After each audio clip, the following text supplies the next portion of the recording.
Jésus est par cela même le garant d'une alliance plus excellente. De plus, il y a eu des sacrificateurs en grand nombre parce que la mort les empêchait d'être permanents.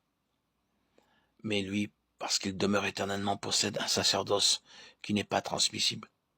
C'est aussi pour cela qu'il peut sauver parfaitement ceux qui s'approchent de Dieu, par lui étant toujours vivant pour intercéder en leur faveur. Il nous convenait en effet d'avoir un souverain sacrificateur, comme lui, saint, innocent, sans tache, séparé des pécheurs, et plus élevé que les cieux, qui n'a pas besoin, comme les souverains sacrificateurs, d'offrir chaque jour des sacrifices, d'abord pour ses propres péchés, ensuite pour ceux du peuple.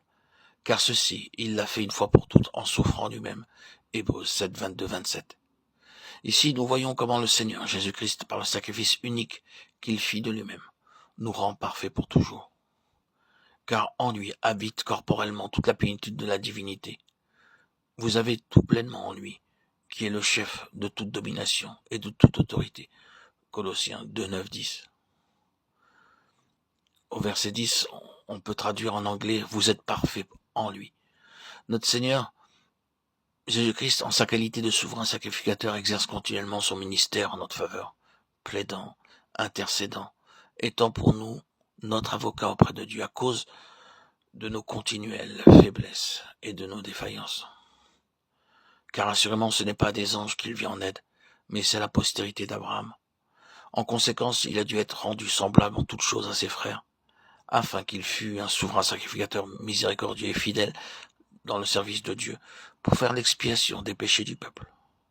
Car, ayant été tenté lui-même dans ce qu'il a souffert, il peut secourir ceux qui sont tentés. Hébreux 2, 16, 18. Si le Seigneur Jésus-Christ l'avait voulu, il aurait pu venir sur la terre sous la forme d'un ange. Mais le verset 16 que nous venons de donner nous dit qu'il vient en aide à la postérité d'Abraham. Il devint donc un homme semblable à nous. Et toutes les tentations, quelles qu'elles soient, qui peuvent assaillir un être humain ont été pressées sur le Seigneur Jésus par le diable, après son baptême. Où il fut tenté par le diable pendant 40 jours, il ne mangea rien durant ces jours-là, et après qu'ils furent écoulés, il eut faim. Luc 4, 2. Cela se produisit après son baptême par Jean-Baptiste. Pendant 40 jours, jour et nuit, il fut soumis à la tentation du diable. Le Seigneur Jésus-Christ permit au diable d'exercer sur lui-même toutes les tentations possibles et inimaginables qui ont été subies par tous les hommes de tout temps, de toute nation et de tout âge.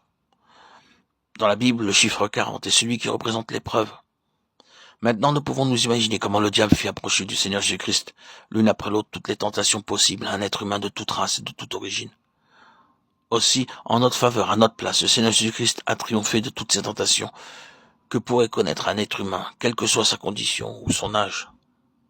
Le diable fut confondu, car dans son corps humain, le Seigneur Jésus-Christ a vraiment pu faire face à toutes ces tentations de tout genre, multiples et variées.